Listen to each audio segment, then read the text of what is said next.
Bueno, primero que nada, muchas gracias por permitirme el espacio y por estar aquí acompañándome.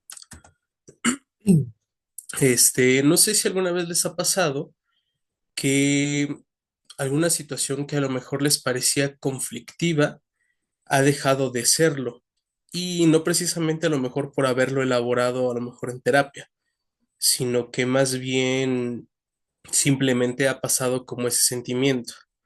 Un ejemplo que me puede ayudar a lo mejor a describirlo un poquito mejor es, por ejemplo, cuando vamos por la calle y a lo mejor una persona en situación de calle nos pide dinero o comida.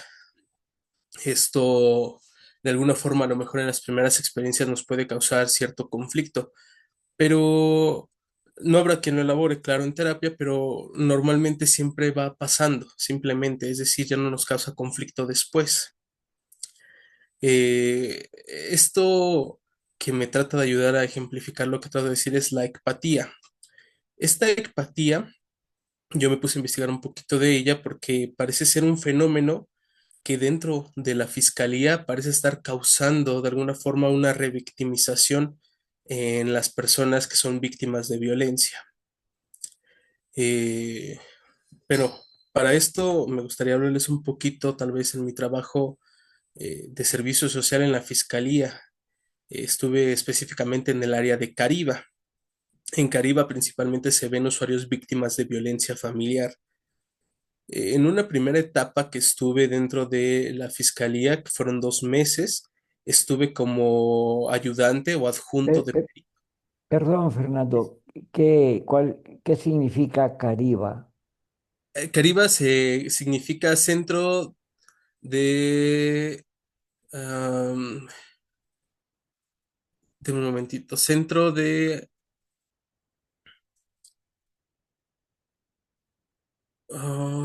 es que no me acuerdo qué es pero es centro de atención para... Centro de atención. Oye, no me acuerdo bien ahorita que no tengo bien el nombre escrito de Caribe, pero ahorita lo recuerdo. Está muy bien, era para ubicarnos eh, y, y porque algún significado tenía esto. Ahorita nos los dices tranquilamente, no te preocupes, ahorita nos los mencionas y sigue adelante, por favor. Muchas gracias, sí, ahorita lo trato de recordar. Pero bueno, justamente como mencionaba, en una primera etapa estuve 2 meses siendo adjunto de perito, en donde nuestra principal labor era evaluar a los usuarios que son víctimas de violencia. Constaba de 2 etapas esta evaluación, 2 horas. Una primera etapa en donde se le hacía una entrevista, que más que entrevista parecía un formulario de alguna forma, tal vez como por la limitante del tiempo. Y una segunda etapa en donde se le aplicaban pruebas para de alguna forma determinar que si tuviera una afectación emocional. En una segunda etapa estuve de alguna forma como un psicólogo orientador en donde ayudaba a los usuarios que apenas iban llegando al centro a de alguna forma guiarlos como por su camino en lo que estaban en el centro, porque muchas veces los usuarios llegaban y sin saber a qué área iban dirigidos. Entonces nos tocaba de alguna forma como que leer sus oficios de petición y irlos guiando a las áreas correspondientes para su evaluación o dependiendo de lo que fuera.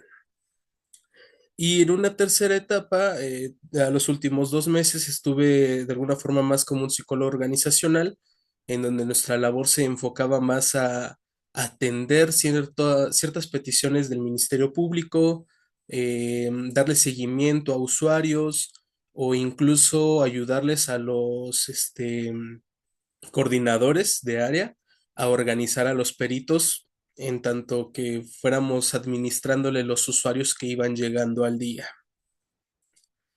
En esta parte de la labor dentro de la fiscalía me di cuenta que justamente estaba muy presente este fenómeno en donde parecía que cada uno de los usuarios iba al centro a molestarse con los trabajadores, de alguna forma con los compañeros, porque a lo mejor no había una atención adecuada a la víctima.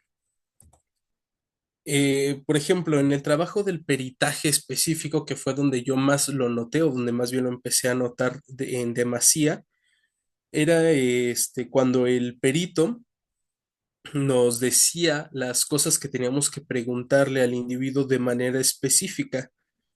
Es decir, en este formulario de entrevista hacíamos preguntas específicas para evaluar estas distintas áreas que aquí les presento, que es el área social, emocional, cognitiva y física.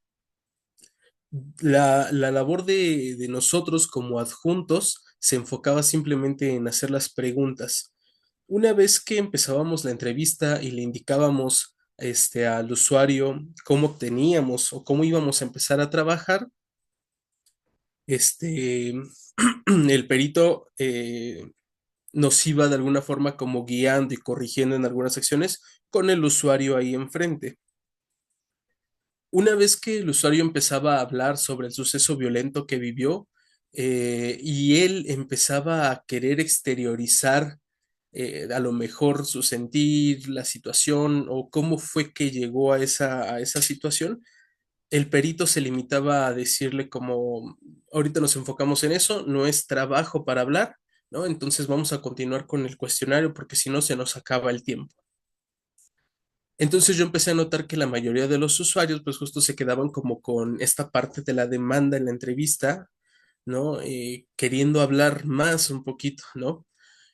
Pero entonces el perito, su labor justo era detenerlos y continuar. Cuando yo les empecé a cuestionar a los compañeros en ese momento, peritos, por qué detenían a las personas y por qué no dejaban que de alguna forma se exteriorizaran, ellos me decían que si dejaban que se exteriorizaran de más, que hablaran de más de sus sentimientos, podríamos nosotros como peritos perder la objetividad en la investigación. Entonces, de alguna forma me causó conflicto el saber que no podíamos dejar que hablaran de sus sentimientos a lo mejor de más, tratando de sacar todo esto que tenían, este conflicto, y enfocarnos nada más en evaluar estas áreas de manera puntual, que a final de cuentas, algo que yo aprendí dentro de la licenciatura es justamente que esta parte de la dinámica de la entrevista se centra también en los conflictos que el individuo pueda exteriorizar de más y que nos va a dar pauta también a tratar otros temas, ¿no? Pero bueno, justamente como era una evaluación específica, ¿no? Y tenían el tiempo muy cortito, los peritos no podían meterse de alguna forma a hablar de esos temas puntuales. Las preguntas se enfocaban simplemente a cómo dormía antes del suceso violento, por ejemplo, ¿no? Y cómo duerme ahora después de que sucedió este hecho violento, ¿no? Qué cambios emocionales ha tenido usted antes del suceso violento y qué cambios emocionales ha tenido después. Era muy rígida de alguna forma las preguntas y no permitían que el individuo o el usuario se exteriorizara de manera correcta. También les preguntaba si de alguna forma ellos no sentían en esta parte justo de la empatía, que es uno de los temas que voy a hablar, como esa sensación de incomodidad o incluso como cierta culpa al no dejar exteriorizar por completo al individuo. Y ellos me comentaban que a final de cuentas es una labor que ellos tienen que ir formando en donde no se deben de involucrar de más con los usuarios, porque entonces perderían la objetividad. Eh, Parte de esto, yo entendí claro que desde un inicio la empatía es un factor importante que nos ayuda a concentrarnos en la demanda del otro, de alguna forma. Y de hecho, dentro de las obligaciones que debe de tener un perito se encuentra justo la empatía, ¿no? Yo me puse a investigar un poco y, por ejemplo, Jaspers nos indica que la empatía implica captar la experiencia del otro, un medio para acceder a su experiencia personal. Por ejemplo, Kuller nos indica que es entender los sentimientos de los demás, ¿no? Por otra parte, Fenichel nos dice que implica más bien identificarse con el otro. De alguna forma, estas definiciones nos ayudan a comprender que definitivamente debe de haber una parte de nosotros que esté también enfocada en el otro, ¿no? Pero claro que también tenía en cuenta, en mente esto que me dijeron que a final de cuentas, si involucraban de más los sentimientos, entonces perdían objetividad. Pero también me preguntaba al mismo tiempo qué tanto de esa objetividad se necesitaba perder para que a lo mejor el usuario no cayera en una revictimización. Pero bueno, seguí investigando un poco, ¿no? Posteriormente encontré que hay una diferenciación entre empatía cognitiva y empatía emocional, en donde esta empatía cognitiva nos ayuda a representarnos en la función del otro, en situaciones, pensamientos y motivaciones, pero sin involucrar a lo mejor los sentimientos. Y la empatía emocional que justamente habla de una inferencia en los estados emocionales de los demás con los de nosotros, ¿no? Entonces ahí comprendí un poquito que a lo mejor era un tema de separación de empatía y de alguna forma como que los peritos o los compañeros trabajadores de ahí la habían llevado a cabo de manera muy bien elaborada, ¿no? Como para separar esta parte de los sentimientos. Después me encontré con un término, con un fenómeno que me pareció muy curioso, que justo se amoldaba de alguna forma a esta duda que yo tenía de cómo es posible que el perito, dentro de sus obligaciones, tenga que ser empático, pero al mismo tiempo frena los sentimientos de la víctima, no permite exteriorizar. Y cómo no le pesa de alguna forma como que frenar a la víctima. Entonces encontré este fenómeno que se llama la ecpatía. El psiquiatra José Luis González la definió como un proceso mental intencionado de percepción y exclusión de sentimientos, actitudes, pensamientos y motivaciones que son inducidas por otro, lo que nos permitiría de alguna forma tratar de regular, tratar de tomar distancia y una postura más tranquila ante las emociones de otro, pero también permitiéndonos poder estar con el individuo, con el usuario, sin tomar una identificación excesiva, ¿no? Y que nos ayude a actuar de manera desequilibrada, que era lo que yo veía en esos compañeros peritos, en donde cuando el usuario empezaba a hablar más del tema que sucedió, del hecho violento, ¿no? Ellos lo frenaban. Y entonces yo en ese momento yo me sentía de alguna forma como de cierta manera incómodo porque veía que el usuario pues estaba como llorando con las ganas de seguir hablando de lo que le acongojaba, pero no se podía hablar de más, ¿no? O sea, no podía dejar que se exteriorizara. Este, de alguna forma, yo pienso que en este trabajo con los usuarios, con las víctimas, es fundamental saber usar la empatía y la ecpatía, que a lo mejor es un término que no habíamos escuchado, yo tampoco lo había escuchado hasta que lo empecé a investigar, la ecpatía. Y en este trabajo del peritaje podría ayudar a que los peritos de alguna forma no promuevan esta revictimización con los usuarios. Y asimismo también le permitiría al perito manejar sus emociones, porque hablando con otros peritos que se volvieron como un poquito más de confianza, me decían que a final de cuentas también tenía que ver como con el trato que les daban sus coordinadores, sus jefes. Es decir, que parecía que se estaba formando una cadena en donde al mismo tiempo de que ellos estaban eh, revictimizando a los usuarios, sus jefes los hacían trabajar obviamente en un horario laboral bastante estricto, que es de 24 por 48, y había un desgaste emocional.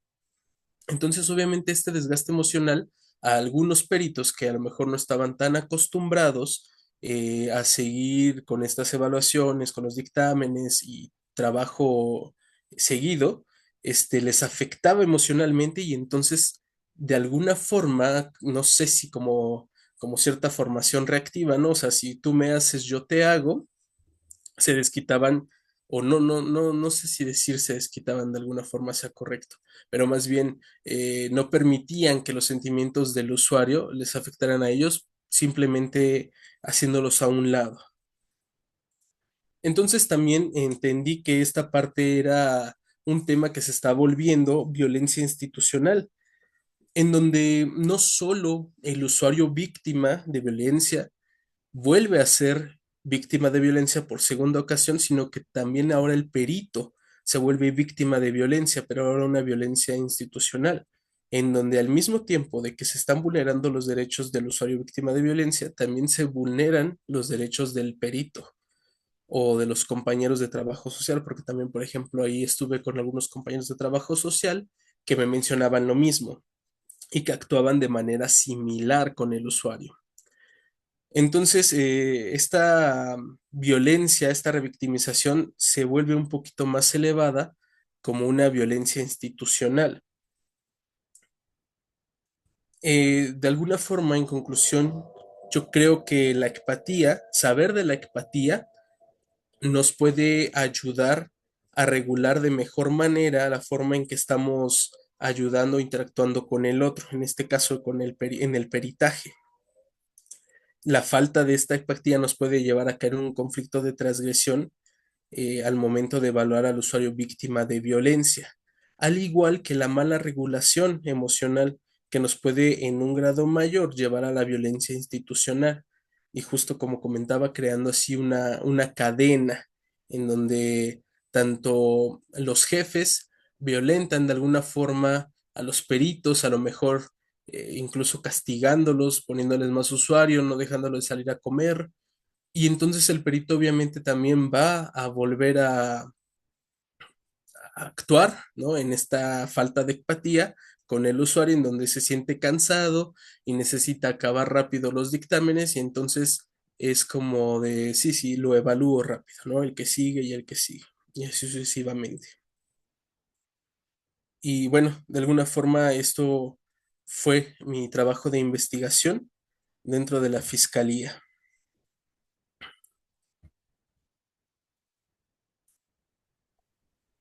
Muy bien, Fernando. Me parece muy interesante tus observaciones que ya platicaremos, pero son muy interesantes. Cómo pudiste hacer una especie de diagnóstico institucional también. Muy bien. ¿Quieres quitar, por favor, la presentación?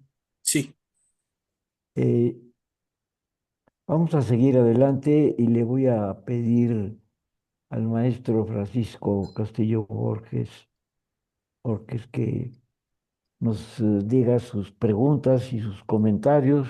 Por favor, maestro Castillo. Con mucho gusto, doctor, gracias. Pues muchas felicidades, Fernando, por este momento. Ya tiene tiempo que no te veía por acá. Este,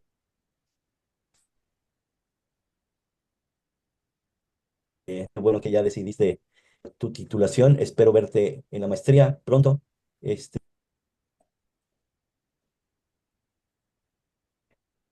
Se corta un poco sobre todo muy tu interesante, ¿no? comunicación, De Francisco. empatía. Se ha cortado un poquito la Sí, comunicación. Sí, sí, sí. Yo creo que tengo muy mal la señal ahorita. Este, espero espero que me entiendas, Fernando. Sí, y cada vez que yo me corte, haz una señal para ver, justo.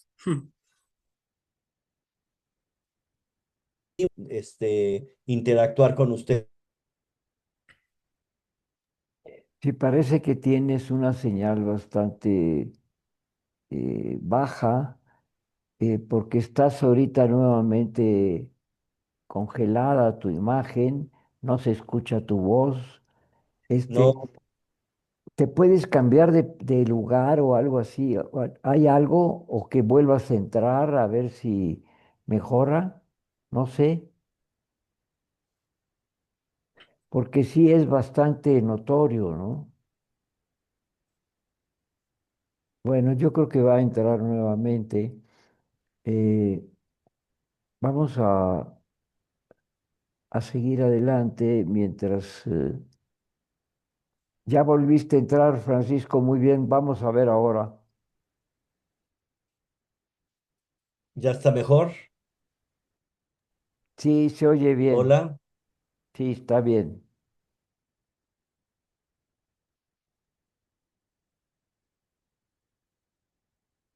hola, hola. Sí, se escucha bien, Francisco. Está bien. Y te ves bien. Se ve bien tu imagen y se escucha. Hola. No, definitivamente no. No, ¿me escuchan ahorita? ¿Me escuchan? Sí. ¿Tú nos Este, escuchas? ¿Tú nos escuchas? ahorita sí, pero se está cortando muchísimo. Hola, ¿me Sí, Sí, escuchan? se ya, corta ahorita. mucho. Si Ujú. No, quieres, no es posible, no es posible, mira, vamos no a es posible. continuar, Hola, vamos a continuar está con, pésimo, pésimo. vamos a continuar con la doctora Mitzi León y con mi intervención, a ver si puedes mejorar la imagen y la Ujú. transmisión. ¿Me escuchaste? No, Yo creo yo que creo. sí, Bueno, yo creo que sí va a este, hacer eso ahorita, mejorar. vamos a continuar vamos a continuar con la participación de la doctora Mitzi León y después entramos con tu participación, maestro Francisco Castillo. Por favor, doctora Claro. Mitzi. Pues muchas felicidades, Fernando. Se nota que pues pudiste consolidar, ¿no? Muchísimo de tus conocimientos en tu formación de académica, en tu servicio social, ¿no? O sea, describiste pues una gran cantidad de actividades, ¿no? No solamente ser adjunto, en esta cuestión de ser adjunto del perito, ¿no? Estar, cómo es el proceso, estar en esta cuestión organizacional. Me imagino que también estuviste en la aplicación de pruebas, ¿no? Y como coincido ampliamente con el doctor Ayala, ¿no? Que pues hasta tú fuiste muy observador, muy crítico y te diste cuenta como que era lo que estaba ahí, de algún modo, lo que pasaba en cuanto al proceso que podía ser un problema y que terminaba revictimizando a las víctimas, ¿no? Me parece un análisis excelente, ¿no? Lo celebro, se nota ahí como tú estuviste aplicando, ¿no? Todo lo que tú aprendiste en tu formación. Entonces, es una presentación muy valiosa, no solamente porque pues se nota que estuviste realizando una serie de actividades importantes, sino además esta parte crítica y observacional que aplicaste en tu servicio social, ¿no? Te felicito mucho, es muy valioso y bueno, digo, y hablando de esto, a lo mejor sería muy interesante que hicieras un artículo al respecto, ¿no? Que lo publicaras ahí en IES, que hicieras un artículo, me parece algo muy interesante, que describieras cómo es el proceso y estos conceptos esta solución incluso que encuentras, porque no solamente estás detectando un problema, ¿no? Sino además planteando una solución que si bien no se puede por lo propio del proceso involucrarse demasiado para no perder objetividad, ¿no? Y me imagino que el manejo de los tiempos también es importante, ¿no? Tantos casos de violencia, involucrarte demasiado también no sería bueno para la propia salud mental, ¿no? O sea, no podría ser tan propiamente tan empático, pero sí lo que tú propones, que es este otro concepto donde tratas de entender al otro sin involucrar tus sentimientos. Esto se me hace brillante. Oh, muchas felicidades, ¿no? Lo que tu trabajo ahí en tu servicio social. Y Muchas bueno, en cuanto a tus actividades que tú realizabas, ¿cómo te ayudó tus materias? ¿Cómo te ayudó justamente para todo este trabajo que tú hiciste? claro. Pues, por ejemplo, creo que yo sentí un poquito más, bueno, con más facilidad el tema de la entrevista, por ejemplo, en las materias de, entrevista.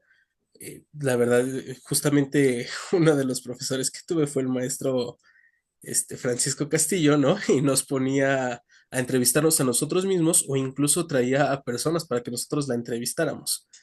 Y obviamente con los conocimientos que vamos adquiriendo de leer el libro, ¿no? Y la práctica, pues la verdad es que se me facilitó mucho, por ejemplo, el tema de la entrevista. También en el tema de la aplicación de pruebas, la verdad es que fue súper fácil porque algunas de las pruebas que vi con la maestra Mónica del Campo, pues justo también ahí, algunas, no todas las vi, Sí. ¿no? Pero ya sabía de alguna forma cómo aplicarlas, otras no tanto, ¿no? Otras sí fueron nuevas, pero de alguna forma ya tenía como esta experiencia. Entonces creo que fueron, dos grandes materias que me ayudaron, la verdad, en la formación, como para ahorita entrar, porque realmente cuando entré, lo primero fue que dijeron, ¿sabes entrevistar? ¿Sabes aplicar pruebas? Y yo dije, sí, ¿no? De alguna forma sí. Me dijeron, perfecto, vas con el perito, ¿no? Y de inmediato nos metieron a los que dijimos que sí, a estar de adjunto con el perito. Súper bien. Seguramente aprendiste muchísimo, ¿no? Porque como dices, no todas son. Sí, no es posible enseñar todas las pruebas, son muchas, ¿no? Pero con que te enseñen la base de cómo se aplica, ¿no? Todo eso que tiene que ver con la teoría de la medida, ¿no? Pues por supuesto que es muy valioso, ¿no? Lo que ahí aporta el CIES, ¿no? La maestra Mónica. Entonces, y bueno, y estos conocimientos que también tienes sobre entrevista. ¿Tú considerabas que era una entrevista o más bien era un interrogatorio, por lo que Sí, comentaste? sí, justo, ya después, conforme me iban corrigiendo, porque pues obviamente tal vez el formato que yo tengo de entrevista es un poquito más psicodinámico, justamente, ¿no? Entonces ya cuando entraba el perito a intervenir y nos decía, no, ¿sabes qué? Ya no te explayes en esto, continúa con la siguiente pregunta, ¿no? Vayan directo. Entonces sí, ya era más interrogatorio y ahí fue que empecé a ver cómo se movía justamente también la entrevista para que sucediera esta revictimización con el usuario. Claro, claro, yo siento que el interrogatorio sí tiende, no, también las pacientes, bueno, más bien los pacientes, las mujeres que son víctimas de abuso, ¿no? Estos interrogatorios que hacen tan terribles, ¿no? O sea, digo, y si bien hay entrevistas estructuradas, semiestructuradas que tienen como un formato ahí, ya establecido, sí, me parece que eso es más un interrogatorio, ¿no? Sí, Como exacto. tratando de sacar la verdad, ¿no? Como para no cometer un error en relación a los dictámenes, pero pues descuidando esa parte, de la persona que llega herida y lastimada, ¿no? Entonces, ¿qué tanto tú considerarías que justamente aún, con esto que tú propones de este concepto de la empatía, ¿no? También sería bueno modificar los formatos de la entrevista, ¿no? Que incluyeran ese tipo de concepto, ¿no? Sí, claro, yo creo que sería muy puntual. Perdón. Sí, sí, sí, ok.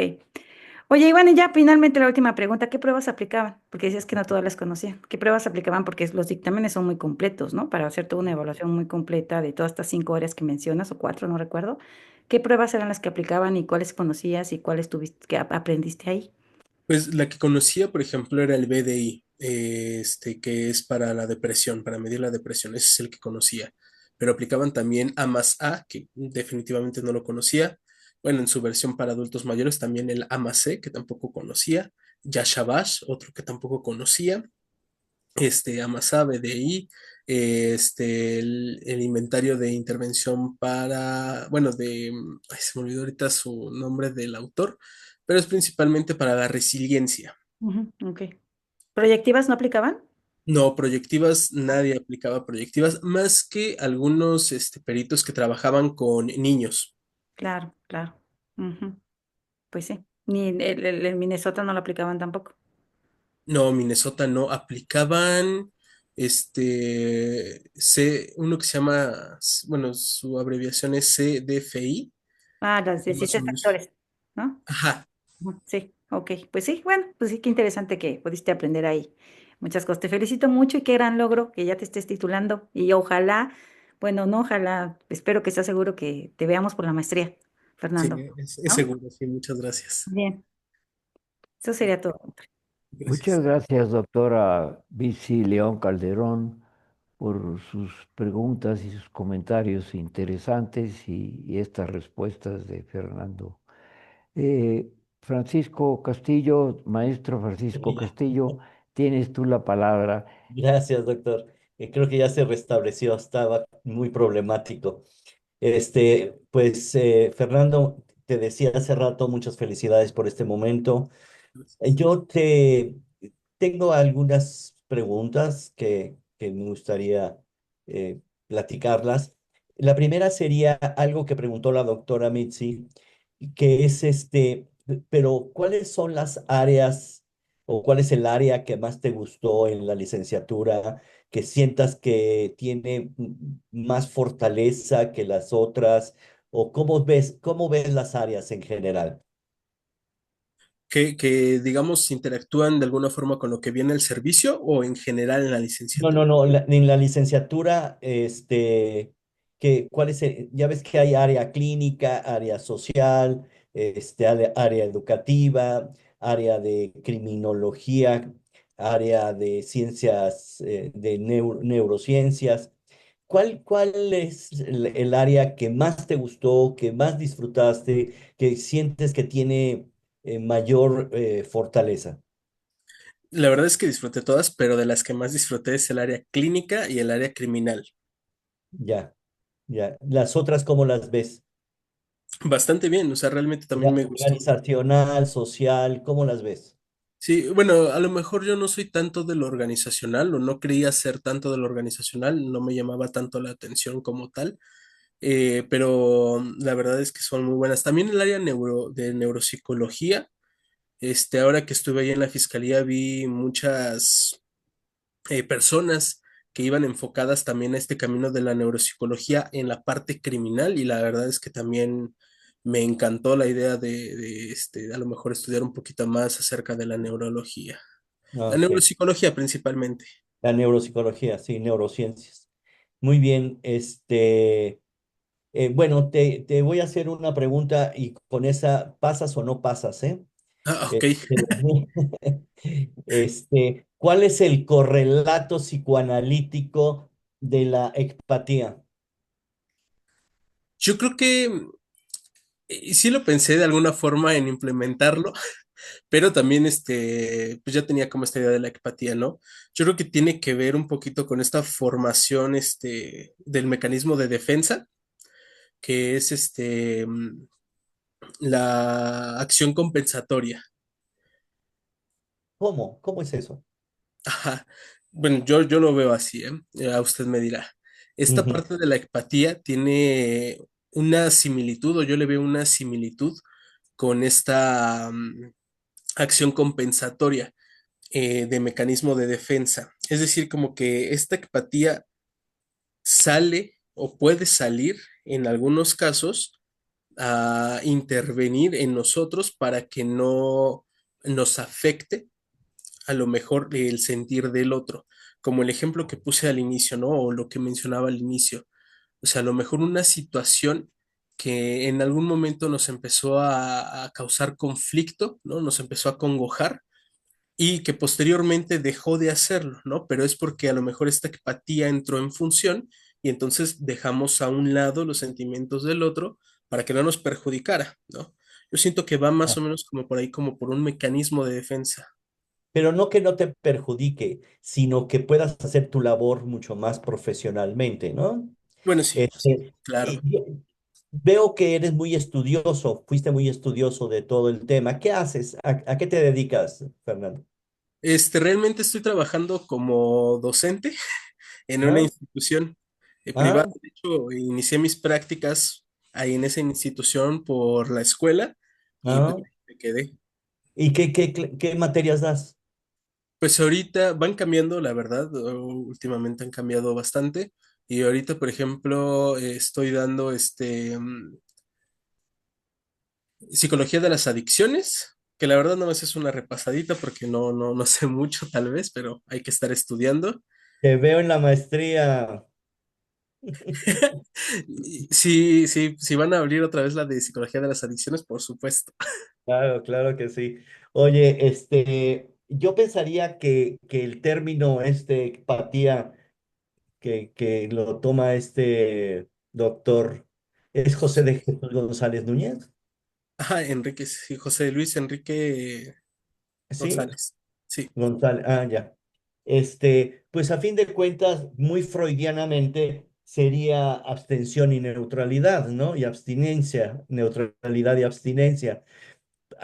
¿Por qué? Por toda la cuestión, yo no lo llamaría empatía, sino yo lo llamaría como transferencia, contratransferencia, ¿no? Sí. Hablando en términos psicoanalíticos, sería, para evitar la contratransferencia, Freud planteaba entonces abstención y neutralidad y abstención, o este, la- sí, sí, lo recuerdas. Sí, sí, sí, Mm. sí. Ya, sí, es un trabajo muy interesante el que haces, y te veo bastante bien formado, y ahora que das clases con mayor razón, pues de veras, tienes si no dice otra cosa el doctor, pues tienes las puertas abiertas para recibirte como alumno de la maestría. Por mi parte sería todo, Fernando, y muchas felicidades. Muchas gracias, profe. Muchas gracias.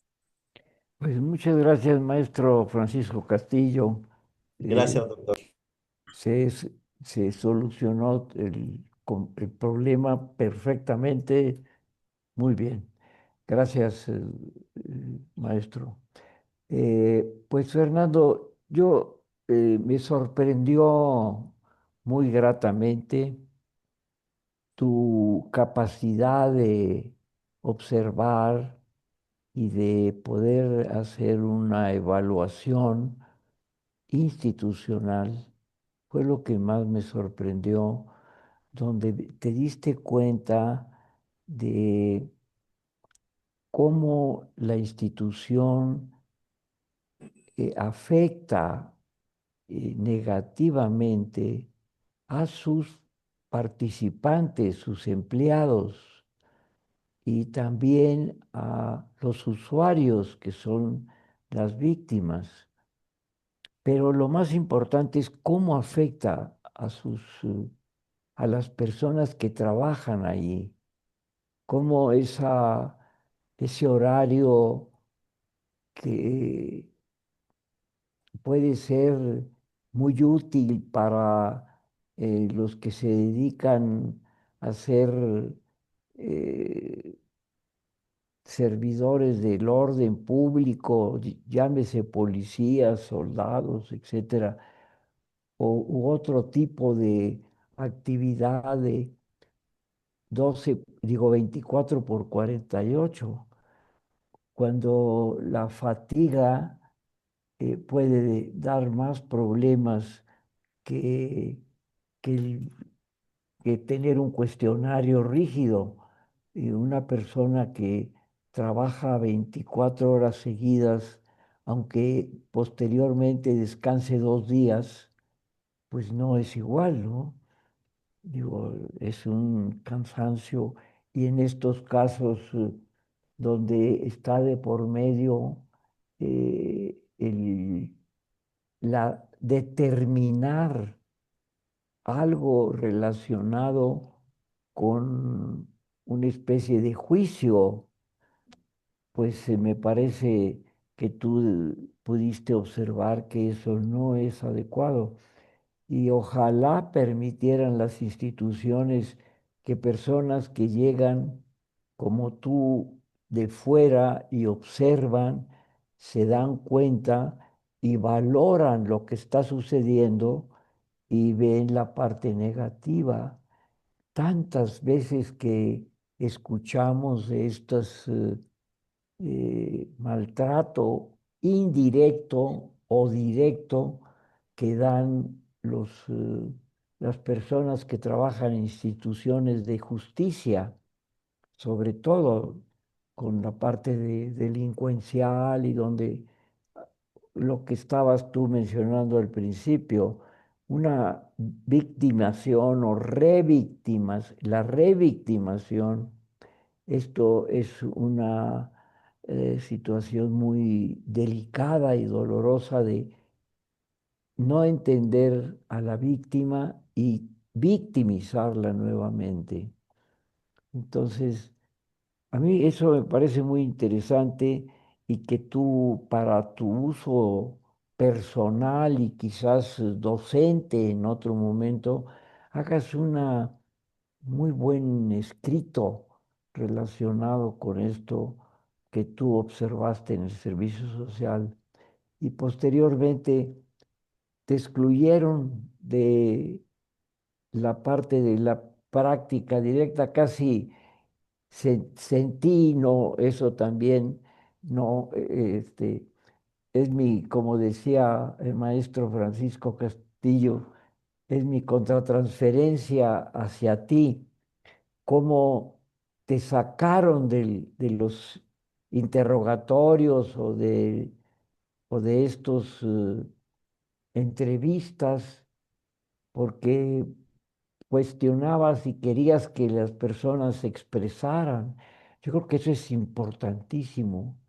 Ahora, sí es muy importante, como te mencionaban tus maestros hace un momento, no involucrarse afectivamente para poder tener un juicio lo más objetivo, pero definitivamente tiene uno que escuchar, o sea, nuevamente, como te decía Francisco Castillo, tiene la capacidad esta de escucha, lo que te mencionaba Mitzi, tiene la capacidad de escucha y la, como una necesidad de escucha del otro, más que de intervención. Entonces, eso me pareció muy interesante porque es parte de la formación que te dio la institución a través de tus maestros y todo esto, ¿no? Te felicito por estos comentarios que no aparecen en tu presentación escrita tal cual, pero ya cuando tú comienzas a esbozarla y ampliarla, pues nos pudimos dar cuenta.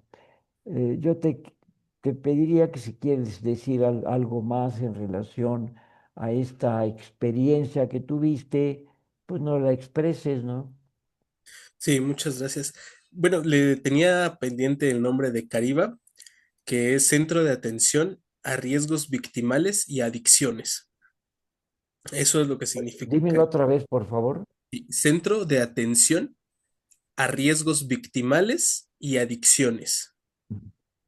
Eso es lo que significa Cariba, que justo cuando llegué, pues ya no veían tanto el tema de adicciones, sino nada más veían el tema de violencia familiar. Y sí, de hecho, es muy cierto como lo dice, que a final de cuentas me quitaron de ahí porque empecé a cuestionar y a juzgar. Digo, no lo mencioné como tal, ¿no? Pero sí prácticamente fue como de, tú ya no vas a estar aquí, ¿no? Ahora te vamos a pasar a esta otra área, ¿no? Que era como más trabajo social y de orientación, ¿no? Pero pues fue peor porque ahí me di cuenta también que sucedía este tema de revictimización, ¿no? Y hacían incluso un poquito más la pauta para que las víctimas se sintieran peor, ¿no? Entonces, sí, de alguna forma fue esa experiencia. Me hubiera gustado tener un poquito más de práctica en el peritaje, pero bueno, aún así creo que lo que viví ahí dentro del peritaje y toda la experiencia que reuní dentro de a lo mejor la organización, de cómo están distribuidos, las pruebas que se aplican, por ejemplo, cómo contestar un dictamen o una petición, creo que fue bastante buena. Fíjate que una manera de ser un buen perito es lo que el terapeuta ve con su paciente, el escuchar y poder no hacer juicios de valor, sino ir viendo cómo va surgiendo en la mente del entrevistador, del terapeuta, los elementos que permiten ver qué pasa con esta persona que está ahí, en ese caso una víctima o en el caso de un paciente, una persona que sufre, que está sufriendo algo emocional y que uno puede decir algo también en relación con este sufrimiento. Yo creo que hacer un curso específico de perito es complicado y es preferible tener esa agudeza del, del psicoterapeuta. Pero me parece muy interesante tu experiencia y vuelvo a repetir, si puedes hacer algo escrito para ti, quizás publicarlo anónima, digo, con tu nombre, pero sin poner en dónde lo observaste. Un artículo sería muy, muy interesante porque eso se ve, no se escucha en la comunicación oficial y pues, tú lo descubriste y aparentemente lo sabemos todos, pero tú lo viviste ahí. Muy bien. Pues mira, nosotros como jurado hemos comentado en relación a tu desarrollo, tu proceso, y veo que tienes una muy buena relación con tus maestros, eh, pero nuestro comentario fue que te aprobamos por unanimidad como licenciado en Psicología del Colegio Internacional de Educación Superior. Te felicito, es un gran paso el que acabas de dar y que te hemos acompañado en él. Para hacerlo oficial, le voy a pedir a la doctora Mitzi León Calderón que dé lectura a el acta correspondiente. Por favor, doctora León Calderón. Claro que sí. En la Ciudad de México, a las 12 horas del día 2 de julio del 2025, se reunieron a través de la plataforma Zoom los miembros del jurado, integrado por los señores doctor Jaime Fausto Ayala Villarreal, maestro Francisco Castillo Borges, doctora Mitsimiria León Calderón, bajo la presidencia del primero y con carácter de secretario del último, para proceder a efectuar la evaluación de consejo académico, para obtener el título de licenciatura en psicología con reconocimiento de validez oficial de la SEP, según acuerdo número 2012064 de fecha 9 de marzo del 2001 que sustenta Exxon Fernando Salazar Rivera. Los miembros del jurado examinaron al sustentante y después de deliberar entre sí, resolvieron declararlo aprobado por unanimidad. El presidente del jurado le dio a conocer el resultado y procedió a tomar la protesta de ley. Gracias, doctora León Calderón. Eh, Fernando, te voy a tomar la protesta de ley. Quiero que levantes tu brazo derecho y hagas la protesta ahorita que digas las palabras.